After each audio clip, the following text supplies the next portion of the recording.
Assalamualaikum warahmatullahi wabarakatuh. Saya Medias Prayogi dan saya akan membawakan analisis saya mengenai lukisan karya dua dimensi yang saya pilih dan Wahyu yang akan menjadi audiens. Baik.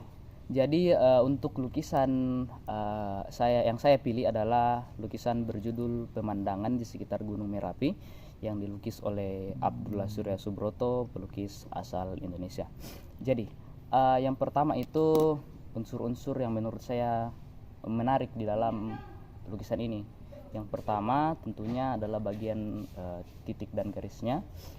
Pada bagian ini seperti pada lukisan pada umumnya menggunakan yang lukisan pemandangan, apalagi ini sebagai lukisan pemandangan, itu menggunakan banyak garis, model-model garis dan titik yang berbeda-beda, seperti misalnya mungkin ada gambar garis melengkung yang digunakan pada objek sawah misalnya, atau mungkin garis-garis lurus yang digunakan pada gambar-gambar pohon.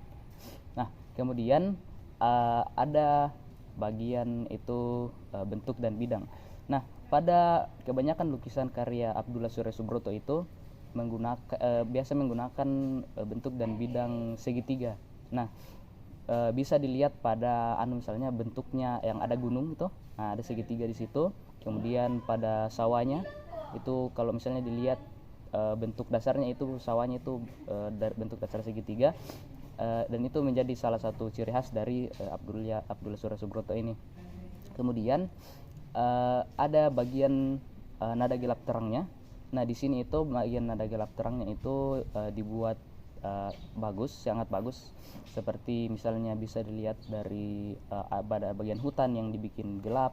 Kemudian bagian pantulan-pantulan air pada sawah toh. Nah, itu terlihat cukup jelas penggunaan nada gelap terangnya. Kemudian ada bagian ruang yang di sini penggambaran ruangnya itu sangat luar biasa. Bisa dilihat dari bagaimana Gunung Merapi yang ada di belakang itu bisa dibuat seakan ada jaraknya dari sawah yang ada di depan itu. Jadi tidak bersambung itu sawahnya dengan gunung yang ada di belakang. Ada semacam di gambarnya sebelum Gunung Merapi itu ada semacam sungai, terus ada mungkin semacam sebuah dataran kecil, terus ada gunungnya. Nah, itu yang bikin gambarnya ruangnya terasa hidup karena tidak langsung baku dempet-dempet objeknya di dalam, ada penggunaan ruang yang bagus di dalamnya. Kemudian yang terakhir itu ada bagian-bagian warnanya. Jadi pada lukisan ini, khususnya pada lukisan ini itu warnanya itu pakai warna-warna yang dibilang cukup hangat. Nah, jadi warna-warna yang hangat ini bikin lukisannya itu berasa lebih hidup, bikin lukisannya terasa lebih mungkin lebih bisa mudah dipahami karena lebih enak dipandang karena mungkin memang warnanya menggunakan jenis-jenis warna yang hangat. Kemudian pada bagian makna dari lukisan ini.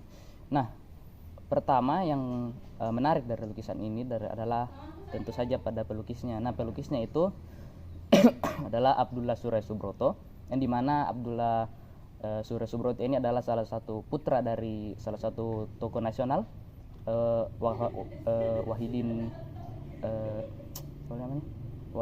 Sudirohusodo.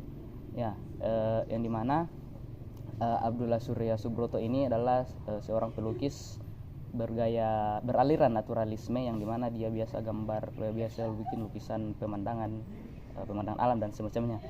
Nah, jadi lukisannya ini Abdullah khususnya pada lukisan ini itu menggunakan gaya istilahnya Mui Indi atau Hindia Molek, yang itu terpengaruh dari budaya-budaya Eropa, yang dimana itu napelajari waktu dia pergi belajar tentang lukisan pemandangan alam ke Belanda dan sempat ke Prancis juga.